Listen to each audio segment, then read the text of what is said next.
सेटानिक rituals, सेटन की worship करना, उसी सेटन को खुश करने के लिए किसी भी हद तक चले जाना, जैसे बच्चों को सैक्रिफाइस करना, उनके छोटे छोटे हाथ पैरों को काट कर खाना, साथ ही साथ उनका करना और फिर बाद में उनको उसी आइलैंड पे गाड़ देना। ये सारी की सारी प्रैक्टिसेस हो रही थी एप्स्टीन के प्राइवेट आइलैंड पे। एप्स्टीन यहाँ पे बच्चियों के साथ अब्यूज ही नहीं कर रहा था, बल्कि उन बच्चियों की बॉडीज को काफी सारे सैटानिक रिचुअल्स में भी यूज कर रहा था। एक secret temple, symbolic ceremonies, elite gatherings जिसके अंदर कुछ पावरफुल लोगों का आना जाना था और पावर के नाम पे कुछ एक्सट्रीम प्रैक्टिसेस। आज इस एपिसोड में हम बात करेंगे सैटानिक सिंबलिज्म के बारे में, बाल और मोलोच के बारे में, उन और ब्लड रिचुअल्स के बारे में जो जेफरी के प्राइवेट आइलैंड पे हो रहे थे।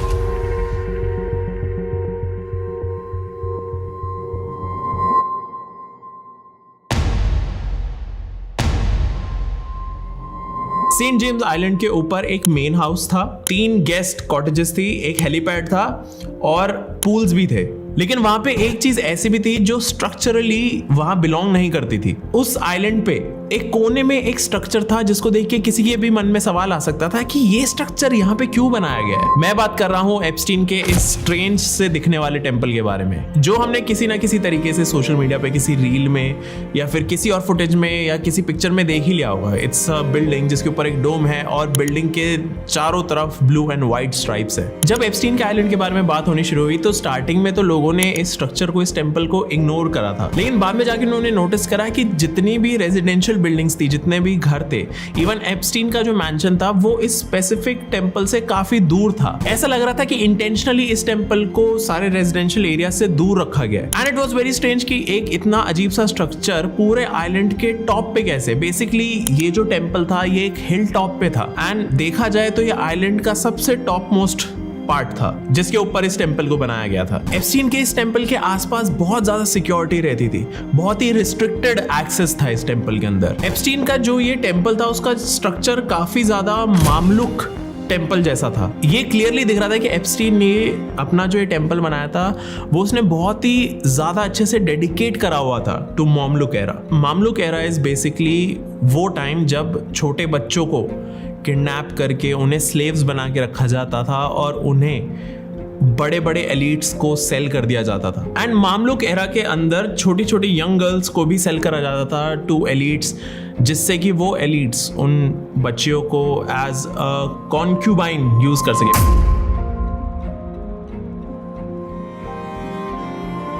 सिंपल लैंग्वेज में कहा जाए तो एप्स्टीन अपने सारे कारनामों को सिंबॉलिकली पूरी दुनिया के सामने ऑलरेडी रख चुका था। जैसे कहते हैं ना कि जब कोई भी चीज तुम्हारे जस्ट सामने रखी हुई होती है तो हम उसे इग्नोर कर देते हैं, ऐसी एक कहावत है। और सेम चीज जेफरी के इस टेंपल के साथ हुआ। जेफरी के बारे में इतनी बातचीत हो रही थी, उसके आइलैंड के बारे में इतनी बातचीत हो रही थी, लेकिन लोगों ने स्टार्टिंग में इस टेंपल के ऊपर ध्यान ही नहीं दिया। सवाल ये आता है कि इस टेंपल में इतना ज्यादा रिस्ट्रिक्टेड एक्सेस क्यों था, इतनी ज्यादा सिक्योरिटी क्यों लगी रहती थी? क्योंकि ये एप्स्टीन की सेरेमोनियल प्लेस थी, ये एप्स्टीन का सैक्रिफिशियल टेंपल था। और इन सारे सैक्रिफाइसेस की जो कंस्पिरेसी थ्योरी है वो और ज्यादा रियल हो जाती है जब आप जेफरी के इस बैंक अकाउंट को देखते हो। जेफरी एप्स्टीन ने अपने इस बैंक अकाउंट का नाम बाल रखा हुआ था। एंड नाउ टू अंडरस्टैंड कि बाल क्या है और बाल का नाम सुनते ही क्यों ये टेंपल एक रिचुअल प्लेस की तरह लगने लगता है और ज्यादा डार्क और स्केरी जगह लगने लगती है, ये सब कुछ जानने के लिए हमें हिस्ट्री में जाना पड़ेगा।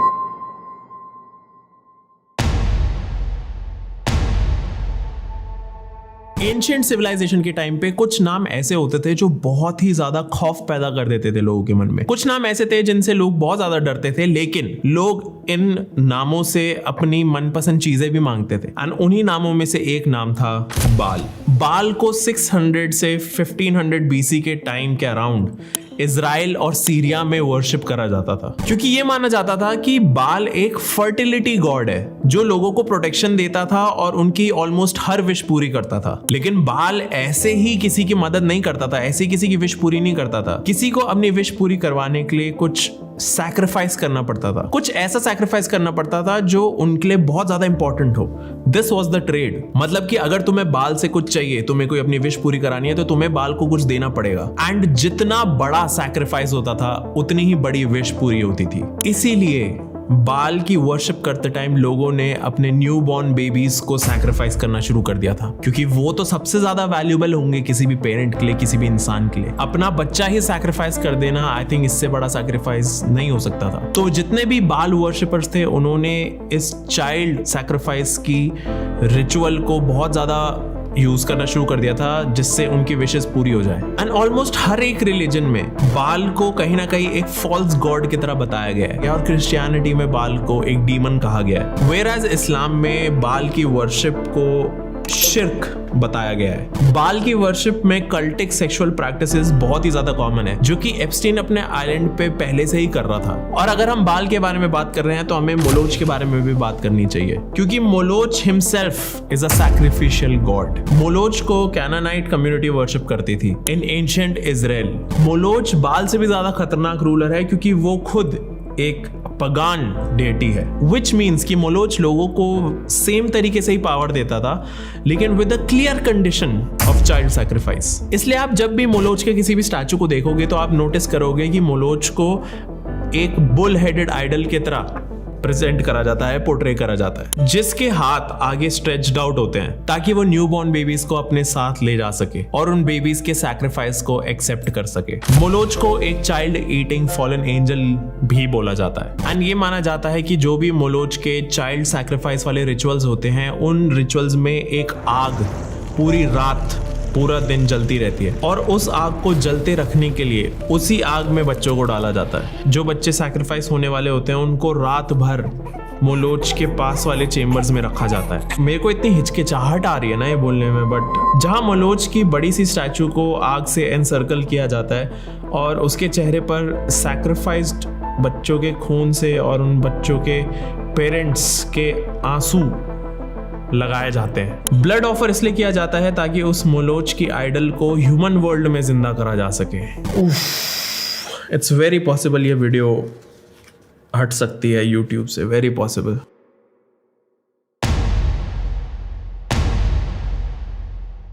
रिचुअल्स रिलीजियस भी हो सकते हैं और कल्चरल भी, लेकिन एप्स्टीन के आइलैंड पे जो जो रिचुअल्स हो रहे थे वो ह्यूमैनिटी के आसपास भी नहीं थे। They were all satanic. इन रिचुअल्स को ऑलमोस्ट डेली बेसिस पे एप्स्टीन के आइलैंड पे परफॉर्म करा जाता था। एप्स्टीन के आइलैंड पे बहुत सारे हॉरिफिक रिचुअल्स करे जाते थे। Firstly ritual and torture ritual. हम सबको पता है कि एप्स्टीन के आइलैंड पे माइनर्स को और टीनेज गर्ल्स को किस तरीके से टॉर्चर करा जाता था। इन टॉर्चर रिचुअल्स में ना ही सिर्फ विक्टिम्स को टॉर्चर करा जाता था, बट इनकी वीडियोस बना के सर्कुलेट करी जाती थी। इन वीडियोस को एज अ सोवेनियर रखा जाता था, एंड साथ ही साथ लोगों में सर्कुलेट करा जाता था, जिससे कि लोग बार बार इन वीडियोस को देख के एंजॉय कर सके। ये कितनी फक्ड अप बात है। और जिन लोगों में ये वीडियो सर्कुलेट होती थी वो डिस्कस करते थे कि आगे हम और कैसे बेटर तरीके से टॉर्चर कर सकते हैं एक विक्टिम को। ये चीजें डिस्कस करते थे।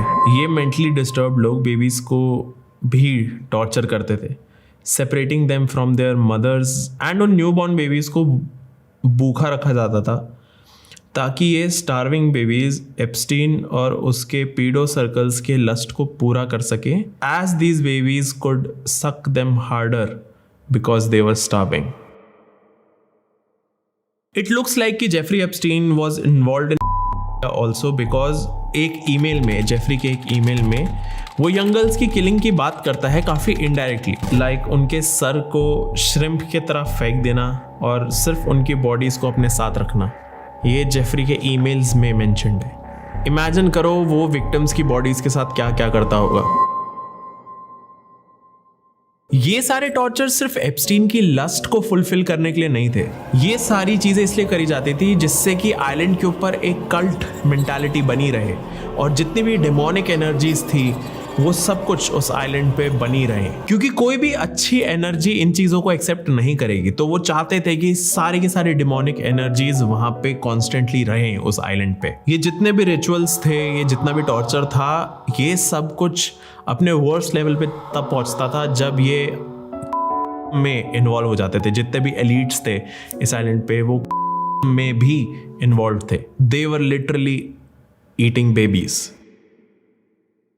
हमने पता नहीं कितने सारे टॉक शोज में कितनी सारी वार्निंग्स मिस करी हैं। तुमने किसी ना किसी इंसान को टॉक शोज पे बोलते हुए तो सुना ही होगा कि they are eating babies, let's have a pizza party, और हम सबको कोई क्लू नहीं था कि ये असलियत में हो रहा है। एक बार के लिए ना हम कोड वर्ड्स की तरफ ध्यान देते हैं। जो ये पूरा एलीट सर्कल था जो ये सैटानिक रिचुअल्स करता था, वो सारे कोड वर्ड्स जो ये लोग यूज करते थे सीक्रेटली बात करने के लिए। ईमेल्स पे भी ये अलग अलग वर्ड्स बनाते थे to refer to other things, जैसे कि hot dog equals to boy, pizza का मतलब था गर्ल, चीज का मतलब था लिटिल गर्ल, आइसक्रीम का मतलब था मेल प्रोस्टिट्यूट, सॉस का मतलब था ऑर्जी।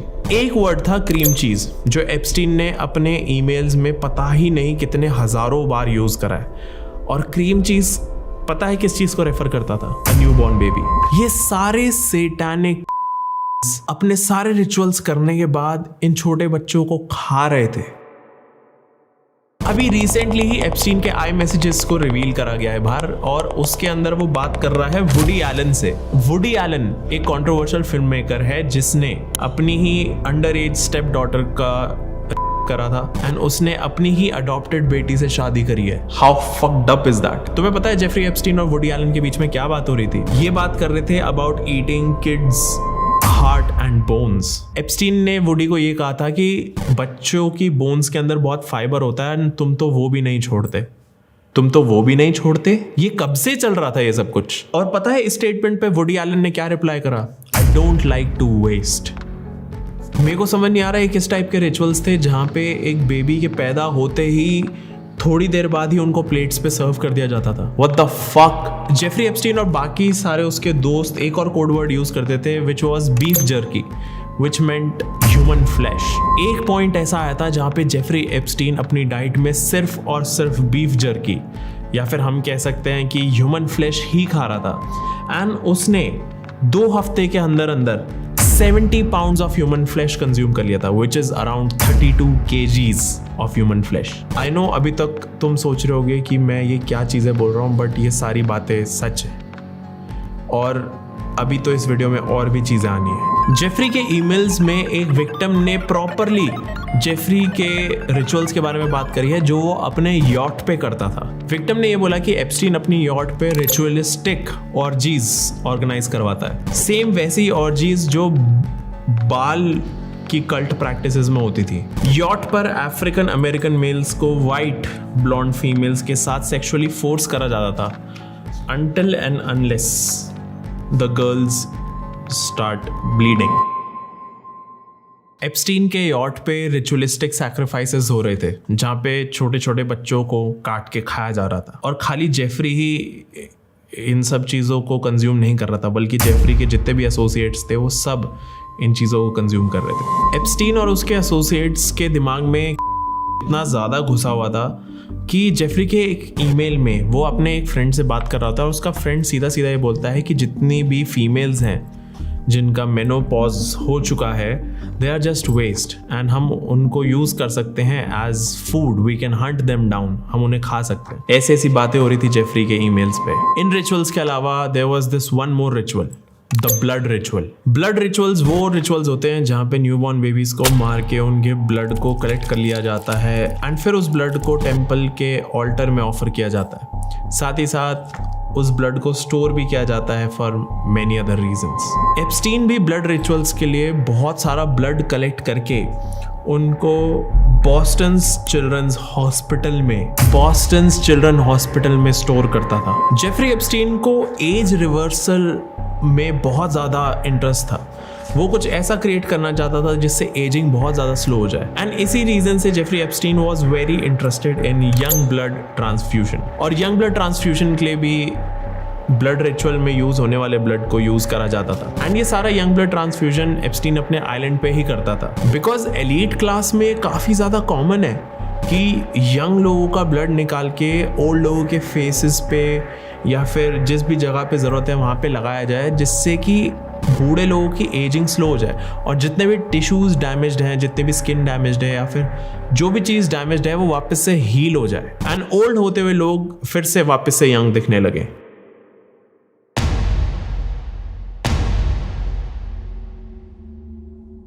जितने भी रिचुअल्स होते थे, जितनी भी गैदरिंग्स होती थी, उसके अंदर बस 3-4 लोग नहीं होते थे, बल्कि बहुत सारे लोग होते थे, और उनमें से बहुत सारे एलीट्स थे। George Bush, Donald Trump, Bill Gates, Chris Tucker, Prince Andrew, Israel के एक्स पीएम, और बहुत सारे लोग एप्स्टीन की इन गैदरिंग्स में होते थे। और कहीं ना कहीं ये सारे लोग इन्वॉल्व थे सारे टॉर्चर में, सारे रिचुअल्स में। जॉर्ज बुश जो अमेरिका के 43rd प्रेसिडेंट थे, वो भी एप्स्टीन के इन रिचुअल्स में इन्वॉल्व थे, जहां पे कहा जाता है कि उन्होंने एक मेल का करा था। जॉर्ज बुश ने एक मेल विक्टिम करा था। डोनाल्ड ट्रंप का नाम भी इन्वॉल्व है इन सारे रिचुअल्स में, और कहा जाता है कि डोनाल्ड ट्रंप ने खुद करा था, जिसके अंदर डोनाल्ड ट्रंप ने एक 12 साल की और एक 6 साल की लड़की का करा था। और जितने भी डॉक्यूमेंट्स रिलीज करे गए हैं, एप्स्टीन फाइल्स रिलीज करे गए हैं, ईमेल्स रिलीज करे गए हैं, उनमें से एक फैक्ट ये भी निकल के आता है कि डोनाल्ड ट्रंप को एक 13 साल की प्रेग्नेंट लड़की ट्रैफिक करी गई थी।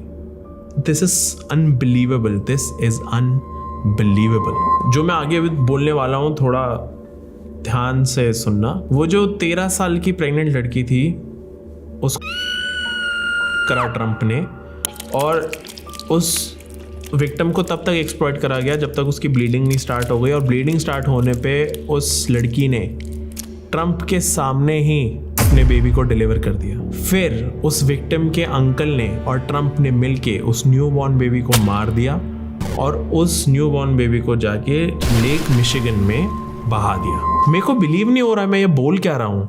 All the names, bill Clinton, Trump, Bill gets, और फिर उसके बाद ये सारे, मेरे को बिलीव नहीं हो रहा है मैं ये सब कुछ बोल रहा हूँ। मेरे को जेन्युइनली ऐसा फील हो रहा है कि मेरे हाथ में गलत चीज़ें दी हुई हैं। इस पेज पे जो भी कुछ लिखा हुआ है, ये सब कुछ मेड अप है, बट इट्स सो स्कैरी कि ये सब कुछ सच है।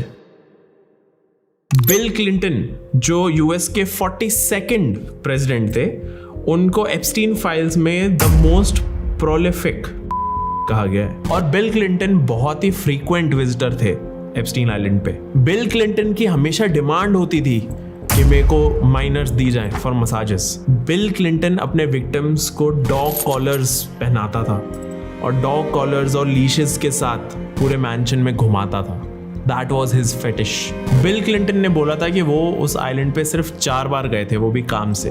लेकिन जब बिल क्लिंटन के फ्लाइट रिकॉर्ड्स को देखा जाता है ना, तो वो कम से कम 26 से 32 टाइम्स उस आइलैंड पे गए हैं, और अब हम सबको पता है किस लिए। और बिल क्लिंटन अकेले उस आइलैंड पे नहीं जाते थे, साथ में हिलरी क्लिंटन भी जाती थी, और ये दोनों जाते थे to perform satanic blood rituals. Hillary Clinton और बिल क्लिंटन अपनी विक्टिम्स को, मल्टीपल विक्टिम्स को साथ खड़ा करते थे, उनके कपड़े निकलवा के उनको ओपन फील्ड में भागने के लिए कहते थे, और उसके बाद बिल क्लिंटन और हिलरी क्लिंटन साथ मिलके उन विक्टिम्स को ढूंढते थे कि पहले कौन पकड़ में आएगा। They used to hunt them down, कुछ भी करने से पहले, किसी भी रिचुअल को परफॉर्म करने से पहले। एप्स्टीन के आइलैंड के जितने भी सर्वाइवर्स थे, जो विक्टिम्स थे, जो बच गए, उन्होंने बताया कि Hillary Clinton was one of the most horrifying abusers out there. जब ये दोनों हंट कर रहे होते थे अपने विक्टिम्स को, तो अगर कोई लड़की बिल क्लिंटन को पहले मिल जाती थी तो हम सबको पता ही है कि क्या होता था। लेकिन अगर कोई भी विक्टिम हिलरी क्लिंटन को पहले मिल जाती थी तो वो कभी जिंदा नहीं लौटती थी,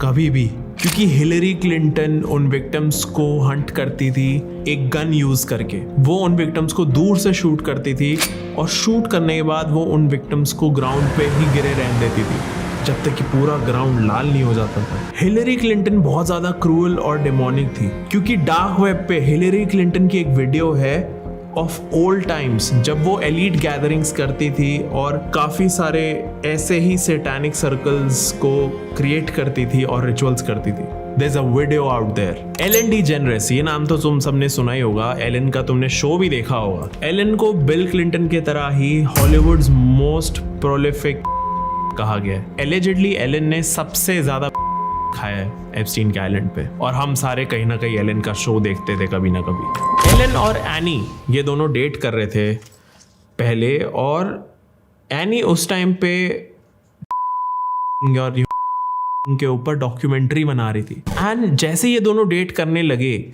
उसके कुछ महीने बाद ही एनी की डेथ हो जाती है because of a car accident और बोला जाता था कि एनी की डेथ ऑन द स्पॉट हो गई थी। लेकिन उसी एक्सीडेंट की एक ड्रोन फुटेज थी जिसके अंदर एनी बचने की कोशिश कर रही थी। तो यहाँ पे डाउट आना शुरू हो गया कि एनी को एलन ने ही मरवाया है। एंड कहीं ना कहीं any knew too much, she knew something. Jeffrey Epstein की फाइल्स में बहुत सारे और नाम भी हैं, जैसे Elon Musk, Bill Gates, Naomi Campbell, Sultan bin Sulaiman. ये सारे हो सकता है कि एप्स्टीन के क्लाइंट्स हो। एंड कुछ इंडियन नाम भी थे फाइल्स में, जैसे दीपक चोपड़ा, अनिल अंबानी। और अनिल अंबानी तो एप्स्टीन से एक स्वीडिश ब्लॉन्ड गर्ल भी मांग रहे थे। जिस टेम्पल के बारे में हमने बात करी थी, जितने भी हॉरिफाइंग रिचुअल्स थे, जितने भी मेन रिचुअल्स थे, उन सबको उसी टेम्पल के नीचे से जाने वाली एक टनल के अंदर परफॉर्म करा जाता था। जेफरी के आइलैंड पे एक सबमरीन भी थी, और वो सबमरीन इसलिए यूज़ होती थी कि जिन लोगों को बाय फ्लाइट नहीं आना, या फिर वो नहीं आ सकते,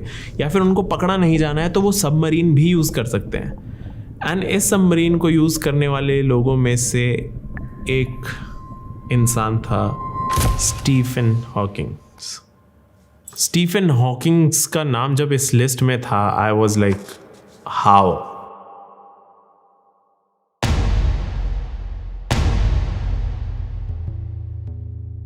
एक सवाल ये भी आता है कि जितने भी विक्टिम्स थे, जितनी भी थी, उनको डिस्पोज ऑफ भी तो कहीं ना कहीं करना ही होगा। तो एप्स्टीन इन सारी को डिस्पोज ऑफ कहाँ करता था? एप्स्टीन के पास काफी तरीके थे। The number 1 was trap door. Trap door basically एक सुराख था, एक सोर्स था, एक रास्ता था जिसके अंदर बॉडी को अगर फेंका जाए तो वो सीधा सीधा सी के उस पोर्शन तक जाता था जहाँ पे शार्क्स होती थी। तो अगर वो किसी भी न्यूबॉर्न की फेंक रहा है या किसी भी इंसान की फेंक रहा है, तो वो सीधा सीधा सी में गिरेंगे और वहां पे शार्क्स उन बॉडीज को कंज्यूम कर लेंगे, जिससे कि उन बॉडीज को कभी भी ढूंढना ना जा सके। एक और तरीका एप्स्टीन का था यूजिंग सल्फ्यूरिक एसिड। एप्स्टीन सीधा सीधा सल्फ्यूरिक एसिड के अंदर बॉडीज को डंप कर देता था, जिससे कि वो सारे के सारी बॉडीज डिसॉल्व हो जाती थी। इस प्रोसेस के वजह से जितनी भी स्किन होती थी, मसल होती थी, बोन होती थी, वो डिसॉल्व होने के बाद केमिकल के साथ रिएक्ट करके कुछ और ही बन जाता था। बेसिकली जो भी रिमेनिंग सब्सटेंस होता था डिसॉल्विंग के बाद, उससे इंसान को ट्रैक नहीं करा जा सकता। इनफैक्ट कोई शायद ये भी नहीं बता पाता कि